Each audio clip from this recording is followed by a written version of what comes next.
অনেকভাবেই তো চিকেন খাওয়া হলো, একবার এইভাবে খেয়ে দেখুন, খেতে কিন্তু দারুণ লাগে। প্রথমে কড়াইয়ের মধ্যে দিয়ে দিয়েছি সরিষার তেল, আর দিয়েছি এলাচ, দারচিনি, পেঁয়াজ কুচি, আদা রসুন বাটা। বেশ কিছুক্ষণ নাড়াচাড়া করে আমি একটা পেস্ট বানিয়ে নিয়েছিলাম পোস্ত, কাঁচা লঙ্কা, টমেটো দিয়ে।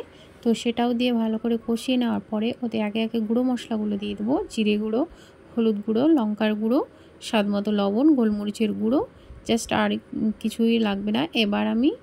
এবার হচ্ছে মশলাটা কষিয়ে নিয়ে আর ছোটো ছোটো টুকরো করে কেটে নেওয়া চিকেনগুলো দিয়ে ভালো করে মিশিয়ে নেব।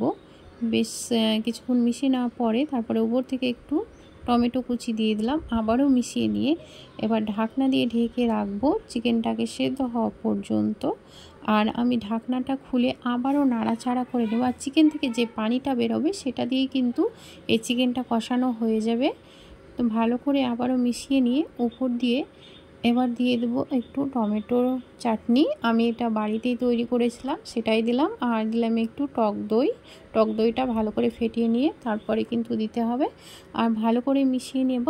আবার ভালো করে মিশিয়ে নেওয়া হয়ে গেলে এবার দিয়ে দেবো একটু সামান্য পরিমাণে জল দিয়ে নাড়াচাড়া করে নিয়ে উপর দিয়ে একটু দিয়ে দেবো কাসুরি মেথি আর হচ্ছে গরম মশলার গুঁড়ো। তো চিকেনটা আবার নাড়াচাড়া করে নিলাম। আর দেখুন কতটা সুন্দর হয়েছে দেখতে যতটা সুন্দর, খেতে কিন্তু দারুণ টেস্টি হয়েছিল। আমি একটা প্লেটে সার্ভ করে নিয়েছি। আর এইভাবে চিকেন রান্না করে আপনারা লুচি, পরোটা, নান সব কিছুর সঙ্গেই খেতে পারবেন। ভালো লাগলে like, share, comments and subscribe করতে ভুলবেন না। পাশে থাকা বেল বাটনটি অবশ্যই ক্লিক করবেন যাতে পরবর্তী ভিডিও নোটিফিকেশান পেয়ে যান। সকলে ভালো থাকুন, সুস্থ থাকুন। আল্লাহ হাফেজ।